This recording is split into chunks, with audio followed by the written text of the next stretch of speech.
This is a pretty epoch-making moment, really. It's going to be dangerous for him because a lot of people don't want to be called up under general mobilization, which is what he's planning. He's going to turn the economy upside down. He's going to nationalize lots of companies, arms companies. He's going to create, unwillingly, a whole new class of arms-related oligarchs who will pose a danger to him, maybe. So all these things are going to happen, and it's quite interesting. Tell us about your piece. You're writing about, Vladimir Putin and the war in Ukraine. Yes. There's a lot of chatter going on about is Putin winning in this war? Basically, I argue that it's too early to tell. But more than that, I've looked at what Putin is planning to do early next year. In March, he has Russian elections, and normally that's not something that really particularly bothers him very much, since he's destined to win them. But in this case, he's going to use it as a way of kicking off a general mobilization of the army. He's kind of decided that he's got a window between next spring, when there can be full combat, and Trump perhaps coming into power, or European Union going back on its promises to Ukraine, to do something, to grab more land and get a better deal for himself. And I think this is a pretty epoch-making moment, really. It's going to be dangerous for him because a lot of people don't want to be called up under general mobilization, which is what he's planning. He's going to turn the economy upside down. He's going to nationalize lots of companies, arms companies. He's going to create, unwillingly, a whole new class of arms-related oligarchs who will pose a danger to him, maybe. So all these things are going to happen, and it's quite interesting. That's why I say it's premature to say he's won, because he hasn't, not yet. So for all those reasons, the strain on the Russian economy, more money being promised and pledged towards Russian defence, does that mean that Vladimir Putin has to show results in the war, which we haven't seen so far, with the thing at this sort of attritional stage? Yeah, he's lost, we reckon, 300,000 soldiers, which is an enormous amount.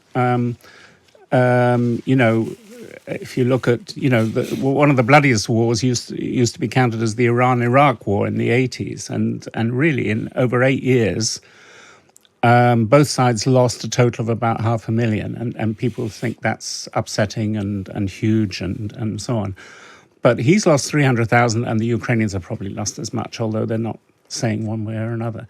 So it's a really bloody war, and it's very attritional. It's going to be a really nasty, gritty First World War style winter. And then he wants to go in with a massive force because mass wins. I was reading just the other day, Joe Biden was telling Congress that the locker was almost empty when it came to munitions for Ukraine and resources and cash to fund the Ukraine or support the Ukraine war effort. So while Putin does, as you say, looks at what's going on in America, waits to see if there's a change of administration in the White House, maybe Donald Trump, who will be arguably more sympathetic to some sort of deal that he believes will be favourable to him, it does mean then that Putin, he's not going to be even looking for anything by way of accommodation for another year, at least. No, he's in no rush. Having said that, I think he would like to get this thing resolved before the next US president comes in, so that Ukraine is not, doesn't poison the US-Russian relationship totally. But yeah, it's difficult. And European Union too is having problems. All these far-right governments don't want to support Ukraine. And whatever happens, I see in your column, which is now in front of me, you cite some research which says a war, according to this research, a war that endures for a year tends to go on for a decade. Yes, if it lasts over a year, then it's likely to go on for 10 on average. Yeah, that's, it's one of these number crunching exercises, but it's true, and it's terrifying that this could last that long. Ukrainians say, well, this war really began in 2014, and so we're coming up to that 10-year mark. But I don't think so.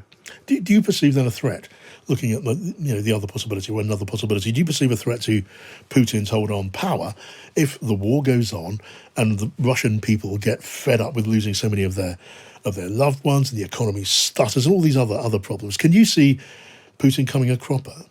Yes, I mean, I'm rather hoping for it, but there are indicators. I mean, first of all, if you have a general mobilization, and we've only got a limited call up at the moment, and now because he needs the troops, he's going to call for a general one.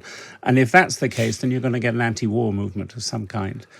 And he's always dreaded that. And so in the latest. So in preparation for these steps, he's increased the defense budget to a third of all spending, or the third of the national budget, which is huge, biggest since Soviet times. And at the same time, he's increased Secret Service budgets. And everything else goes down. Child welfare goes down, child health goes down, science, research goes down, but they go up. And the reason is he's reckoning with a lot of domestic protests, and he really needs the secret police presence and bigger jails. You make the point in your column, it would be a mistake for Putin to gamble too much on war fatigue setting in Russia. How do you state the level of commitment among European leaders to supporting Ukraine? We know, I mean, Giorgia Meloni was overheard, I think, quite recently saying exactly that, saying people were getting fed up with it. How do you read that?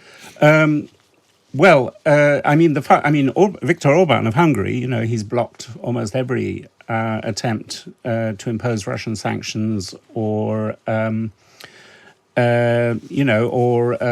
help Ukraine financially. Ukraine's running out of money, So Ukraine is running out of money. America is gummed up with Congress, so it can't release any funds. And the European Union, which is due this week, or rather next week, to produce a financial aid package, can't get a consensus.